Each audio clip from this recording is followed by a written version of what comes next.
So I just got finished listening to this debate. The debate was between Cynthia G, TAZ, the exclusive, and I believe Nyla Says was the moderator. She came in about the 30-minute mark or whatever. It was a 3-hour debate. I just got through with it. First of all, I love to see men and women, especially black men and women, have a debate that doesn't, have a lot to do with, yelling and screaming and disrespect. Even though I thought the comments, me personally, I felt like there were a lot of supporters, and it's kind of like, when you get your supporters in there, it's kind of like, I'm rooting for the person I'm rooting for, and I'm not listening objectively.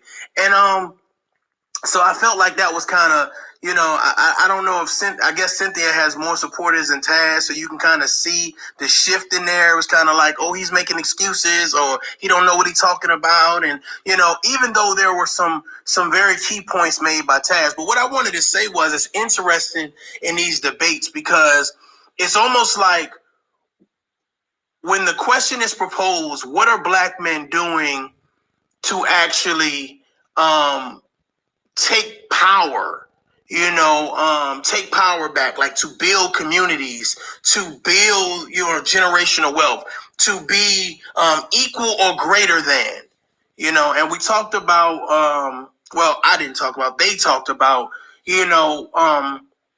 this leverage that white people seem to have over black people, and they went into the whole thing with the Constitution and how the Constitution, wasn't for black people, et cetera, et cetera. So like I said, a lot of good points. But here's my thought process about the whole thing. Anybody that says that white Americans did not have a head start would be foolish.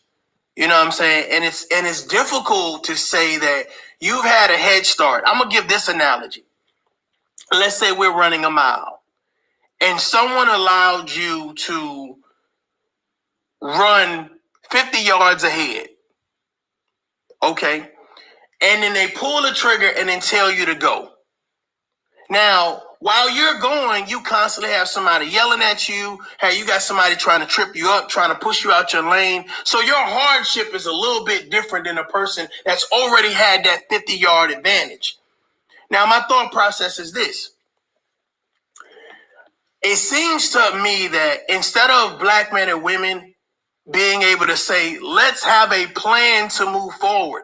Let's have a plan to build our communities. Let's have a plan to keep our families healthy and build generational wealth. Let's talk about building businesses along with those communities. Hey, let's focus on what type of education we need, what type of institutional knowledge we need in order to grow. And it seems it's so difficult for us to sit down and say, let's work together.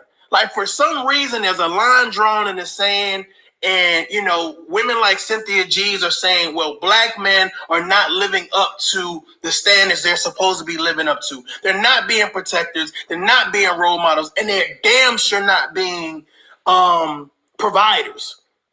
And my thought process, we know that there are, black men that are doing those things or whatever. But we ain't looking at individually. individuals. We're looking at collective. And when you talk about collective, can you imagine how long it would take for all black men to sit down and say, we are now on the same accord. We're now going to take this one step in the right direction. Ladies and gentlemen, I don't know about you all, but I agree with certain points that Taz made and certain points that Cynthia made in regards to black people needing leadership. And what's so difficult about it is right now with the access to everything in regards to social media, in regards to just mass media communication, period. It is so much out there that everybody's running their own race.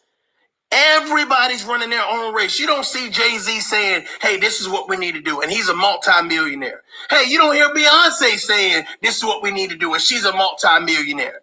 Can you imagine if these couples came together, the Obamas, the Jay-Z's and Beyonce's and all of these other power couples come together and sit down in the same room and say, what can we do for our black communities? For some reason, that line in the sand is keeping us segregated. It's keeping us fighting one another, questioning one another, bashing one another, pointing the finger at one another. I get it. Men should be out front leading.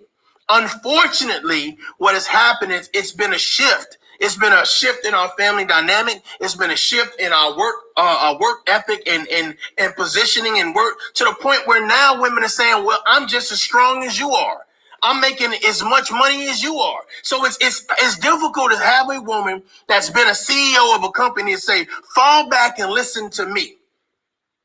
Well, she said, hey, I know as much as you know.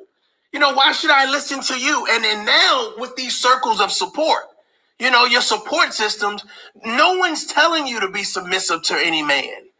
When you hear a lot of people, a lot of women talking, they're not telling their girlfriends to be submissive to that man. No. You know what I'm saying? Any conversation about, okay, well, men should pay all the bills and women should, you know, do whatever they're going to do. And if they can't do it, and God forbid if they say anything about 50-50, the first thing that they're compared to is what white men do. And my thought process is like, okay, well, shouldn't families work together? Shouldn't families build together? Shouldn't families say, you know what, hey, we're going to do this together and everybody has a role? I think we're under this impression that, you know what I'm saying, men and women, especially black men and women, they come ready-made. They come ready-made for fatherhood. They come ready-made for relationships. They come ready-made entrepreneurs. They come ready-made just with knowledge overall. They come ready-made in reference to communication. They come ready-made in reference to love languages. They come ready-made great citizens. And that's not the case. These people need to be groomed and molded. Groomed and molded. And I wonder when they sit down and they listen to certain rhetoric that separates men and women, that says, well, you're not as good as white men are. You're not trying to build what white men have. I wonder, when does that encourage them to want to say, well, let me help this person build. Let me help this person accomplish. Because at the end of the day, it's about us and it's about the next generation, correct? I can have 100 strong women, but does that mean anything if you say we have 100 strong women, but 100 weak men? Well, who do you build with? Because it sounds great to have 100 strong women. Are you just going to build communities for women? Now let's jump into the Me Too movement. When you talked about, well, let's form the Me Too movement and say, you know what, women that are victims, young girls that are victims. Well, the Me Too movement forgot about young boys. They sat at a table and for some reason they said, we're not going to worry about young boys that's a victim. We're only going to worry about young girls and women. Can you imagine someone excluding, let's just say you have a son and a daughter, and saying, well, both of them were molested, but we only worried about the daughter. Now, granted, somebody would say, well, why aren't men starting these organizations? Why aren't men speaking out? And I believe that there are not a lot of men that tackle this subject, that tackle subjects like that. They're touchy. They're touchy. Does that make it right? It doesn't make it right. Should excuses be made for it? No excuses should be made for it. But at some point in time, I believe that we should sit down at the same table and say, what is our objective as Black people? What is our objective? Because going at each other, talking about what you ain't doing and what you ain't got and what you ain't accomplished and what you ain't do. Like at the end of the day, it's like we're still Black people. And no matter how much interracial dating we do, no matter how much finger pointing we do, what are we really accomplishing? Because I'm going to be honest with you. If I was a white person listening to this debate about what Black men aren't doing, what white women aren't doing, or what Black men aren't doing and what Black women aren't doing, I would look at it and say, we as a white race is winning. They can't even work together. They can't even be on the same accord. They can't even say, you know what, hey, I realize that we haven't been at our best. And that's what it is. I realize that we have not been our best. Now, whether that's Black men admitting that we haven't done everything that we can do, or whether that's Black women saying we haven't done everything we can do, or we're tired of doing everything, so they say, right? So now it's time to say, okay, let's come together and be united. Where is that conversation at? Thousands of people listening to these people break down how Black men have failed, how white women Black women have failed, but there's no conversation on let's work together. If Black women are so smart and educated, right, and Black men are this, that, and the other, whatever narrative you want to use, wouldn't it be more realistic to say let's just work together? Because we're the ones creating the kids, correct? We're creating these kids that's growing up in these single homes where the mother says, okay, well, hey, I'm working 2 jobs and, I'm trying to be mom and dad. I'm trying to be alpha and omega, and I'm trying to teach my son and my daughter X, Y, and Z. Well, isn't it time to sit down and say, let's just work together. Let's just work together. Let's keep white America out the picture and let us talk about what we need to do in order to build. But here's my thought process. It seems like the notation to build is out of the question. Like it has to be like we have to see all the Black men in the world gather together, almost like a 1,000,000-man march. And we have to see them do something in order to say Black women will now support you. And I just think that's an unrealistic situation. I just think that's almost like we're waiting for a meteorite to strike Washington, D.C. And once we see that anomaly, once we see that once in a lifetime situation, then that's when we'll act. That's the problem. We're making excuses. See, here's the thought process. Why not just do it? Can you imagine if Cynthia G and Nyla Sales and those who think like that in the women's sphere and also in the manosphere, can you imagine and say, you know what, let's stop all the fucking excuses. Let's stop pointing a finger. Let's stop saying I'm going to blame you for this. Let's stop saying you're lazy and you're this and you're that and doing all the damn name calling and sit down and say, let's come up with the top 10 list of what we need to do to be successful. You feel like we need to open up more businesses? Let's do that. You feel like instead of working for people, we need to be entrepreneurs and teach people how to be successful? Let's do that. You think we need to sit down and talk about how to invest? Let's do that. What degrees we need to get? What conversations we need to have? There is no conversation about togetherness, and everything points to separation. Everything points to you're the blame, not I. And I think that there's a certain level of humility. I think there's a certain level of humbleness. I think there's a certain level of reprieve to say, you know what, man, hey, maybe this is not the way. If we've been going at it, you got to think about the men and women that have been attacking each other for years, making up all these names. Hey, you're this and you're that. Where has that gotten us?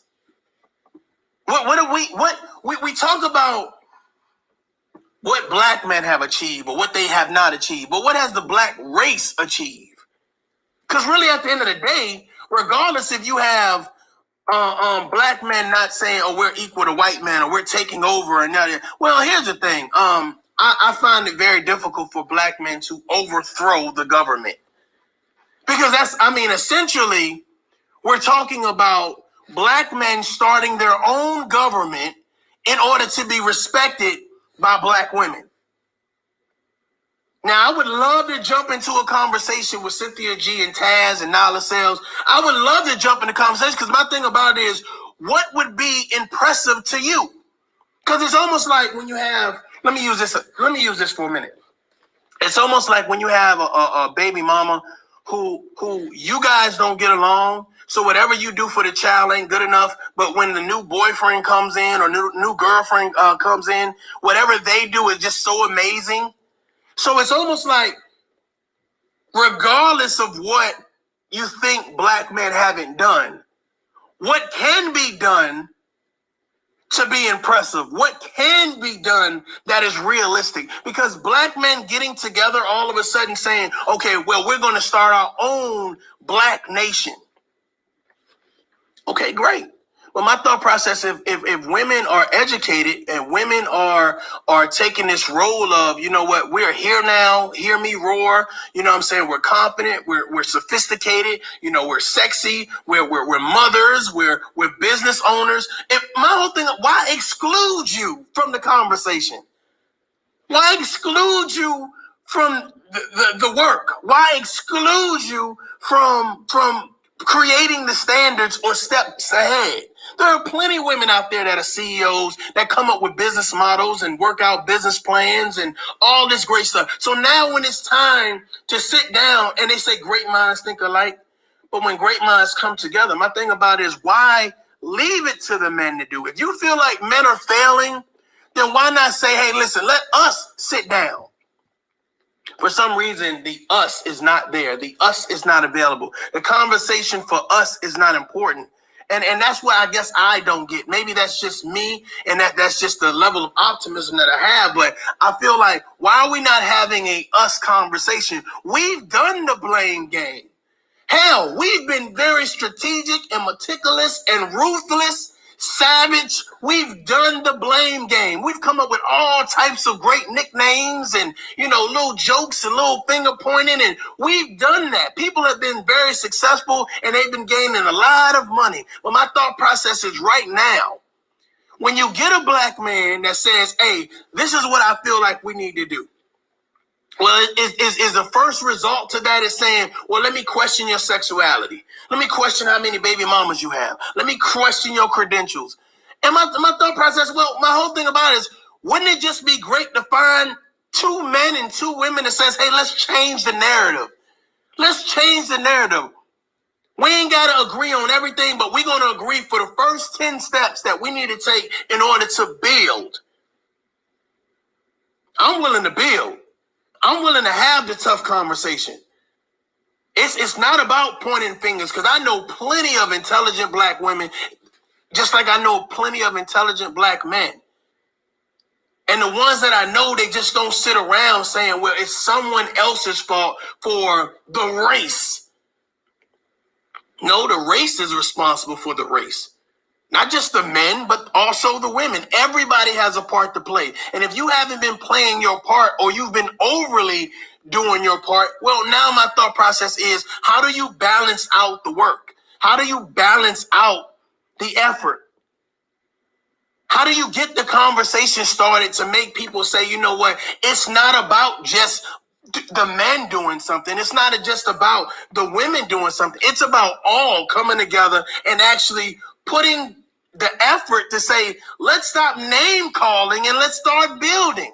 Let's stop pointing the finger and let's start actually taking the steps that's going to unify us. But people get a kick out of kicking other people, saying that you're the blame. And to me, I find no rationale in that. Instead of trying to say your talking points need to be how you failed, why can't your talking points be how to build? If you're that intelligent enough to do all this research and say, well, let me pull this in, let me quote this, let me look up that definition, let me talk about this, let me do, that's great. But why, out of all of this research, it's not, at the end of the day, us building. It's not making us better people. Having the conversation about what's wrong and never providing solutions is an oxymoron. It's crazy. You're debating things that have happened, and here's the thing. I am not responsible for what men did before me. I'm only responsible for what I do. Every man and every woman, they're not leaders of people. Hell, some of them are not leaders of themselves. So we can't expect them to start a revolution. Now, there have been people that have died and have became martyrs based on what they believe in and the principles that they're fighting for, and that's great. I'm gonna be honest with you, Cynthia G, Taz, Nyla Sales, and everybody else that shares these extreme ideas that somebody should be, or some gender should be in charge of this new revolution. I believe black people should be in charge of a new revolution. I believe if black people want to do better, then black people are going to work together. Let me say this for the people in the back. If black people want to do better, then black people are going to work together. You're not going to work at bashing one another. You're not going to work at coming up with catchy slogans to point out how wrong someone else is. I don't care if it's the manosphere or it's the womansphere. At some point in time, you got to say, we need to work together. And here's the thing. If a young person is listening to you guys, what is the resolution? What is the resolution? Again, it feels good to sit back and say, you're the blame. You're the problem. You failed. Okay, you got it out your system? You good now? You straight? Okay, great. Awesome. I'm saying that at some point in time, we need to build our communities. We need to love one another. We need to respect one another. We need to forgive one another. I ain't saying forget, but we need to have a certain level of humbleness. We need to have a certain level of, hey, you know what? We need to build. We need to build. Because I don't want it just to be all black men. I don't want it to just be all black women. We're separating the team, ladies and gentlemen. Once you separate the team, then what's left is to conquer and divide. To conquer and divide. Were black people given a head start, an advantage in America? No. Can we say that about other minorities? We can. But right now, the conversation is, why are we not building together? Why are we considering blaming each other as a course of action versus fixing what we say is broken? Communicating what we say that we're not talking about. Name calling and disrespecting one another is not going to produce anything but another generation that's going to be separated. Be the generation that's responsible for putting things together, taking the first step, providing solutions, promoting the nucleus of togetherness. Hey, this is just my small little follow-up to the debate. Again, I felt like the debate, it outlined a lot of great stuff. I just feel like, at some point in time, we need to get to solutions of building together. You know what I'm saying? And I don't care if what your denomination is, your faith, your religion, or, if you married to a white person. Or my thing about it is I just feel like we need to work together. We need to come up with a common denominator, a common ground to where we build together, because that's what's important. What are y'all thinking about that? What are y'all thinking about we building together, we coming up with a common denominator?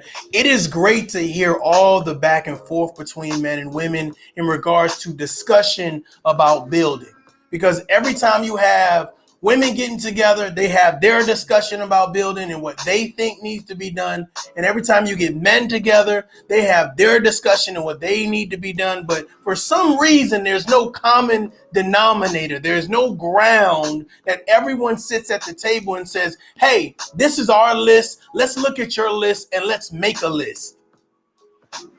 Let's make a list. Because our list is going to affect not only this generation, but generations to come. We know 9 times out of 10 that, hey, this list is going to affect policy, generational wealth, how we think strategically, households in regards to family units being together, learning how to invest, learning how to actually communicate with one another, learning how to deal with more emotions versus just using anger as a means to say, well, this is what's going to win the conversation. A debate is not cursing you out. A debate is not disrespecting you. A debate is us outlining the facts, and let's see what happens at the end of the day. Ladies and gentlemen, we are behind the power curve as a black race. We are not pushing the ball forward. I don't care how much achievement you do individually. I don't care how much achievement you do gender-wise. But as a race, we're not footing the bill. There's a tab to be paid. I don't know about you, ladies and gentlemen. I'm ready to pay this tab.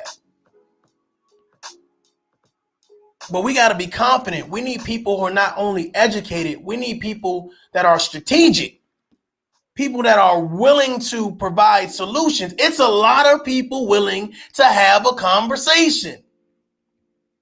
It's a lot of people willing to say, you know what? I got something I can add to the fire. Let me pour some fuel on the fire and showcase how the other person is wrong. So yeah, we can maintain the heat. We can maintain the heat. But we ain't trying to burn the house down.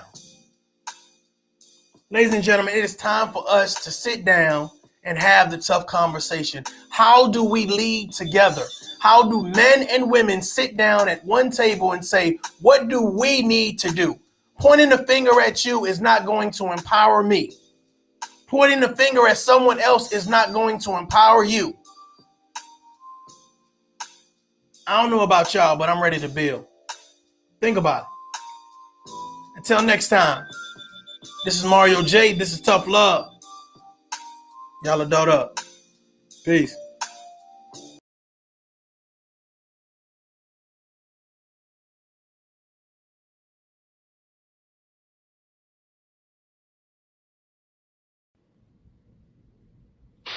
You're all a bunch of fucking assholes. You know why? You don't have the guts to be what you want to be. You need people like me.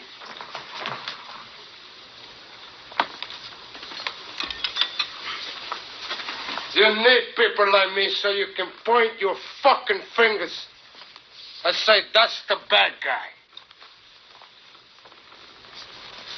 So, what'll I make you? Good?